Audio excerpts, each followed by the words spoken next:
سورج کی قسم اور اس کی دھوپ کی، اور چاند کی جب وہ اس کے پیچھے چلے،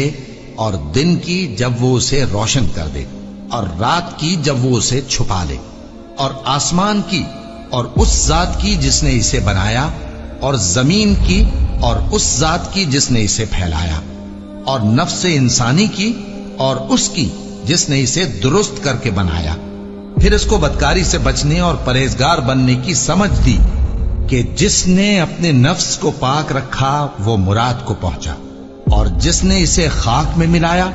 وہ نامراد رہا۔ قوم سمود نے اپنی سرکشی کے سبب پیغمبر کو جھٹلایا۔ جب ان میں سے ایک نہایت بدبخت اٹھا تو اللہ کے پیغمبر صالح نے ان سے کہا کہ اللہ کی اونٹنی اور اس کے پانی پینے کی باری سے خبردار رہو، مگر انہوں نے پیغمبر کو جھٹلایا، پھر اونٹنی کو مار ڈالا تو ان کے رب نے ان کے گناہ کے سبب ان کو نیست و نابود کر دیا، پھر سب کو برابر کر دیا، اور اللہ کو ان کے بدلہ لینے کا کچھ بھی ڈر نہیں۔